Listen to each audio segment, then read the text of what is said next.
Welcome to the darkest Pokemon icebergs. Iceberg, right ahead!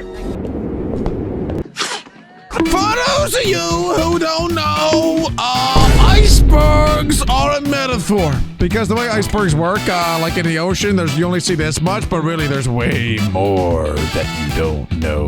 We're checking out the deepest, darkest, girthiest secrets in Pokemon history. Let's do it. Shout out to Porter Coldy for this video. I heard it's fire. Let's do it. Do you ever have one of those nights when you go to bed knowing that you gotta wake up early, but instead of simply just falling asleep, you fall down some weird rabbit hole online? Like, for example, yeah. maybe Googling every entry and all of the different Pokemon icebergs that you can find? No, that's not normally where my rabbit holes go. My rabbit holes normally still take me to Pokemon, but other rabbit holes. Come on, that one was good. If you know, you know. Oh, God. And from doing that, somehow you end up on these Reddit threads Got that me. don't have an ending no matter how long you hiccups. scroll. But at the same time, you sort of don't want it to end because you've been reading into fan theories for like 3 hours and you're so invested at this point. Yeah, me neither. But I will tell you exactly why we're gathered here today. I found so many different iceberg entries scattered across like YouTube videos, Reddit posts, I think page 18 of Google at one point. So, like the gentleman I am, I decided I would take all of my favorite theories and research them a step further. And that turned into me writing a Google Doc with, I think, like 11,000 words in it. And that Google Doc turned into whatever this abomination is that you're watching now. I'm just saying, if he found the deepest, darkest secrets of what Doug Trio really is, then this gets an A+ in my book. Also, question, this video it has copyright infringement. They are using a picture of me that was unapproved to use. How dare they use a picture of me? Uncool. Flag. But no, I hope that they do crack the code as far as like maybe why Psyduck is so crazy. Apparently you can like see the future. So like for example, that could be something that happens. Or like some Pokemon are extremely voluptuous, if you will. Like how did that happen? They actually do say some Pokemon used to be humans, like Alakazam. Alakazam was a human. Does this also mean that was Gardevoir a human? And if Gardevoir was a human, does that mean I can marry her? Like really, let's be honest here. You know what? I'm gonna leave it there. Or it might get weird. And that's the last thing I want to happen. Also known as the definitive, the ultimate, the best of the best Pokemon iceberg. But maybe don't put too much weight on that title, as these are just my favorite entries, and I'm sure there's a few fan theories that you've already heard, but of course, I'm hoping there's a few you haven't. So, starting with the latest they got and Jinx in there probably most kissing. well-known, and progressively getting, well, consistently worse as we dive deeper into the video. You know, sort of like how an iceberg works. So we're kicking it off a little bit light. These are just the tip of the iceberg. We all know what happens when you get to the bottom, though. Are we still talking about iceberg? But anyways, now, sit back, grab some cream corn, maybe a glass of milk with some ice in it, and let's get started. Okay, no, this guy actually just triggered me. How does he know that I drink milk with ice? Is he stalking me? Lavender Town. Lavender Town embodied horror as good as it possibly could have for a game released in 1996. The story of this town is shrouded in mystery, surrounding a Marowak that was killed by Team Rocket. Upon arriving, the player is tasked with climbing the tower, being home to a Pokemon graveyard. Bro, wait, what? I know that this happened like 10 seconds ago in the video, but did I just see Jesse from Team Rocket with a firearm? I don't want to say it. Don't want to get demonetized. Like pointed at somebody's head. Was Pokemon not made for children? Why is that in there? And also, at the top of Lavender Town is like a possessed haunter. I never really even knew what it was as a kid. It like looks like a haunter, but isn't because you can't catch it, and it's not even really a Pokemon, so what is it? I guess, I hope at least that is what we're about to find out. Filled with trainers mourning their lost Pokemon. But while this in itself was spooky, the creepypasta that was born from Lavender Town takes a significantly darker turn, as the hoax of Lavender Town syndrome was born. This stemmed from the soundtrack created by Junichi Masada, and rumor has it that the Lavender Town soundtrack awakened some sleeper cell in children's minds, causing them to, at worst, unalive themselves, but also causing them to complain of things like severe nausea and migraines, and exhibit irrational behavior. This syndrome was allegedly attributed to the high sound frequencies found within the soundtrack that could only be heard by children, and probably like dogs too. And as a grown man reading this creepypasta to you, I can genuinely say that for many years of my childhood, this was one theory that I actually thought was real. It gained so much popularity that it just seemed like a well-known piece of lore within the Pokemon franchise. But the reason that I chose to start off with this specific entry is that it was really this entry that paved the way for so many more to come. Wait, so is it real or is it not real? Because if that's real, that is actually insane and people should go to jail. If I'm understanding this correctly, the actual soundtrack in Lavender Town has certain frequencies in the waves that like distort brains and make you very nauseated and sometimes make you want to I think we're on the same page with what that means. If that is true, that is insane. But I believe he said it's not, it was just a theory, not even real. But holy guacamole, that's crazy. Giving life to a darker side of Pokemon and allowing imaginations to just run wild. Green shiny Pokemon. Okay, let's think here. What are some green shiny Pokemon? We have Machamp, we have Dragonite, we have Espeon, Mewtwo, Caesar, Ursaring. What do they all have in common? They are all pretty thick. Just saying. I mean, I'm not even trying to make it weird. I'm not even trying to, like, if you're the one making it weird at this point. It's not even me. I'm just saying, like, if you put them all side by side, the only thing is that is similar. Just saying. I'm not even making it weird. You got Shiny Pokemon are rare variants of Pokemon that are differently colored than other Pokemon of their species. If you're feeling lucky, you've got a 1 in 8,192 chance of stumbling upon one, meaning that ultimately the majority of casual players are unlikely to ever cross one in their journey. Depends on the game. Some have incredible... And there are ways to, we all know this, there are ways to make that number much better if you can specifically shiny hunt. Variations. And some are so dog shit you probably wouldn't even be able to tell them apart from the original had I not told you that they were shiny. But no form of shiny is more widely despised than the infamous mustard green shinies that lurk among us. There are well over 100 green shiny Pokemon, ranging from a neon green so bright it could blow your eyeballs clean out of their sockets, to a honey mustard relish mix so unappealing that if I ever did find one in the wild, I would probably just smile and nod and continue to walk past. Wait, am I the only one that actually doesn't mind Groudon shiny? I will agree that a lot of green shinies are pretty trash. Like, I don't like Machamp. Obviously, Dragonite's terrible. Espeon, eh. But Groudon, I actually kind of like. I can't even lie. It's more yellow, though, than green, to be honest. Past it. The alleged reason behind the seemingly never-ending horror of ugly shiny Pokemon is said to have been due to an algorithmic sort that hand-picked the colors that a shiny variation would be given. This is said to be the reason behind the shiny variations of Pokemon like Gengar or Garchomp that are virtually the exact same color.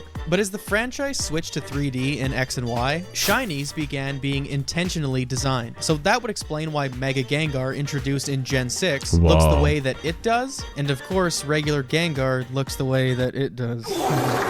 But that Mega and G-Max Gengar shiny is my favorite shiny in the entire game, and it's honestly not even that close. But why would they add shiny to the game and then it pretty much, they said like an algorithm chose what color the shiny would be? That seems pretty lazy to me, to be honest, which I'm surprised about because typically Pokemon is like very what's the word?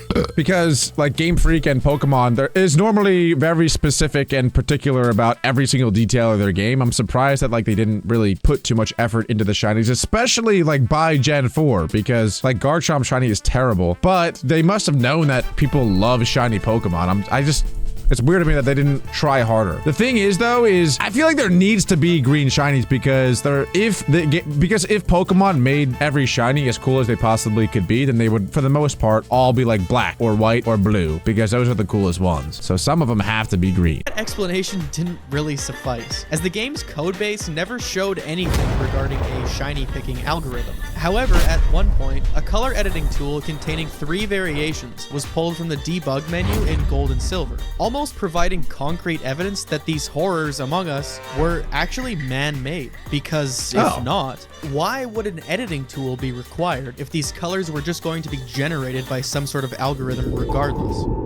Clefable's shadow. Since Pokemon's conception, fans have picked up on the striking similarities that exist between Gengar and Clefable. This is true. People say that Gengar is just a dead Clefable. It's the ghost of Clefable. But I don't know why it would get so much stronger, because Clefable is kind of booty cheeks, and then Gengar is awesome. Very strong. Actually, Clefable, it's not the worst. It's not the worst. It does get like unaware and magic bounce. Good typing, good coverage, terrible stats though. On the surface, it's not really there. But if you solely look at these two Pokemon from a design perspective, these two share almost identical bodies, arms, legs, and ears. Hair and tail being the only defining characteristics that really set these two apart. So now from this, it's theorized that Gengar could be Clefable's shadow, outside of being known as the shadow Pokemon, and its name supposedly being derived from the word doppelganger, meaning the ghostly double of a person. Why does that creep me out? Well, that creeped me out a lot. To support this theory, with Clefable's Pokemon Red and Blue entry reading, a timid fairy Pokemon that is rarely seen. It will run and hide the moment it senses people, while Gengar's reads a much different.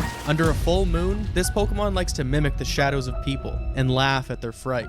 It's known canonically that ghost-type Pokemon like to feed on the life force of unsuspecting victims, which would essentially leave Clefable to be haunted eternally by its own shadow.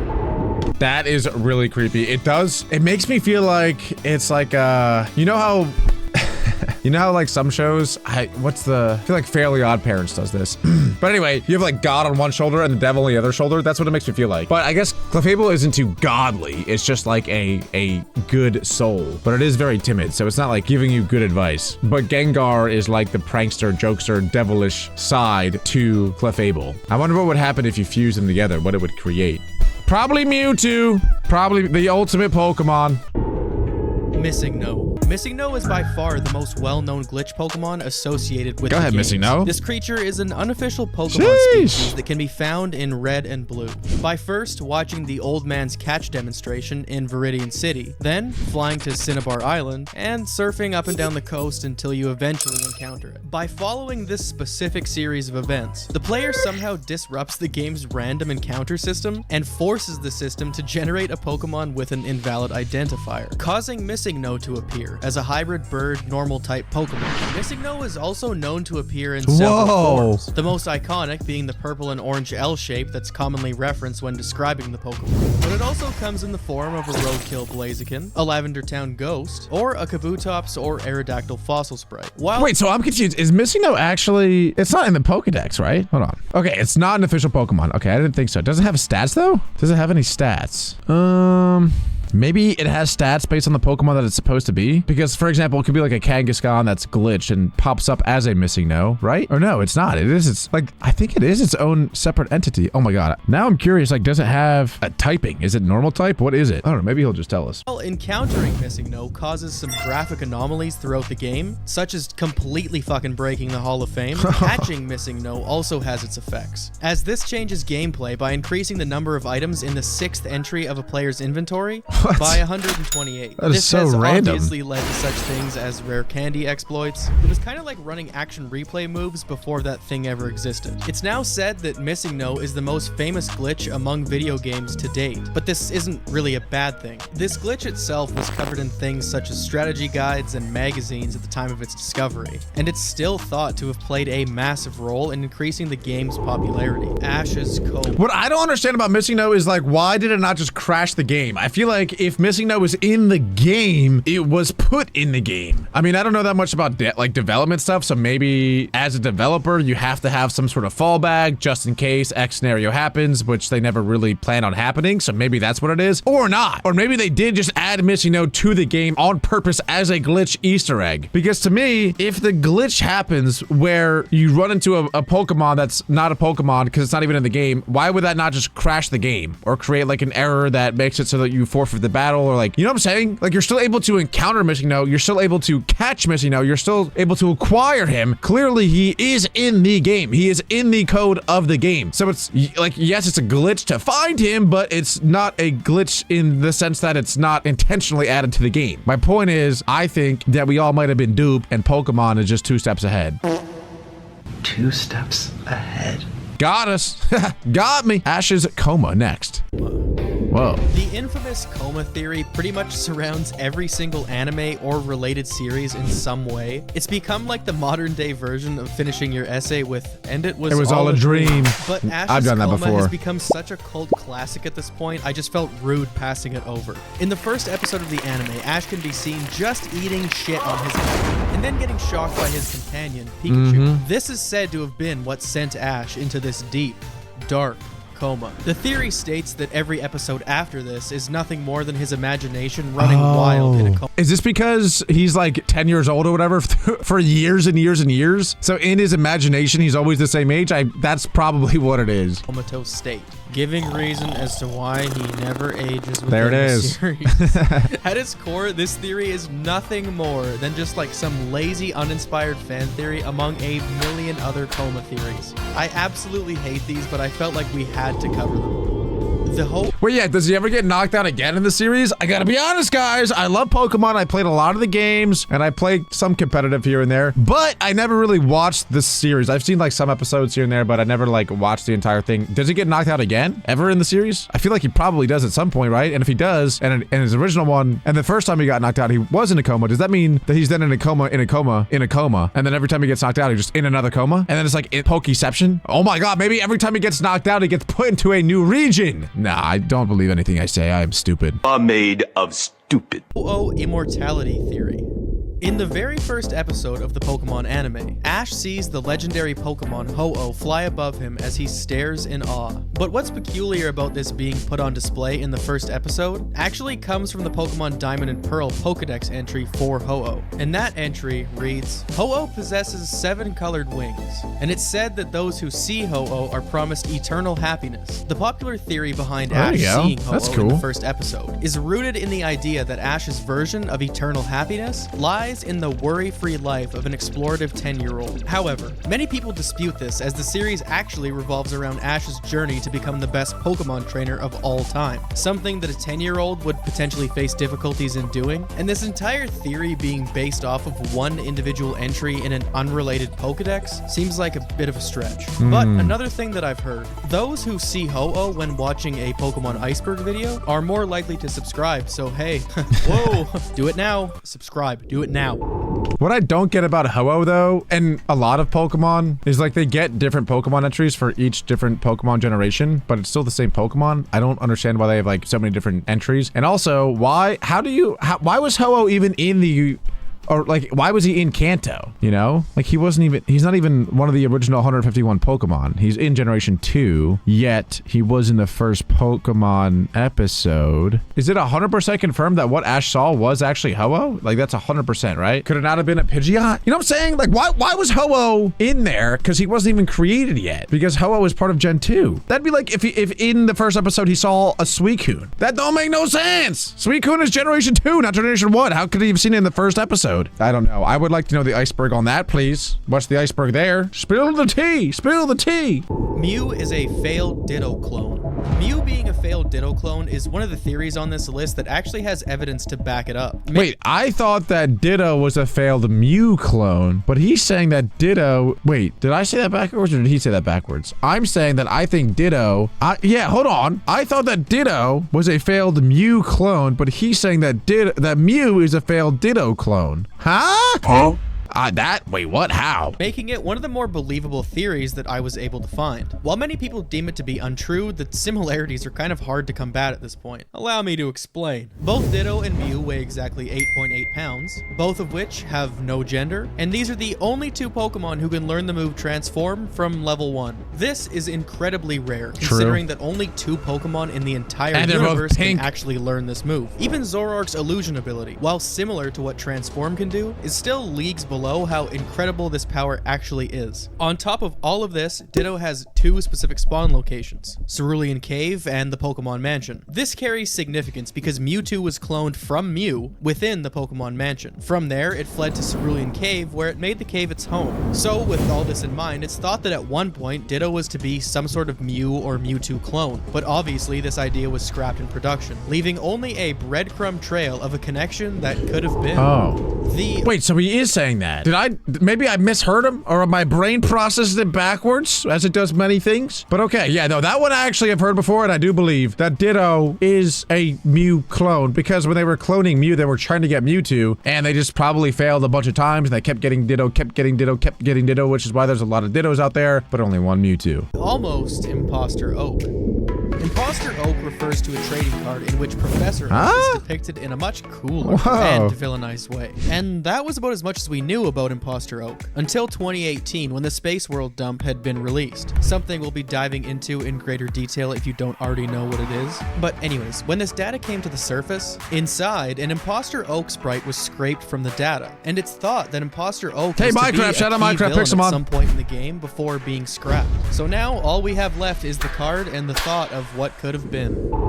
I always kind of felt like they could have done something with Professor Oak to make him evil or make him, you know, a Pokemon champion or some sort, but they never really did that in any of the games, did they? Like, the professor generally has always been good, I think. But anyway, that was just the tip of the iceberg. There still are a lot more theories that get deeper and darker and scarier, and if you guys want me to react to them, make sure to leave a like, subscribe, and click right here to watch another awesome video.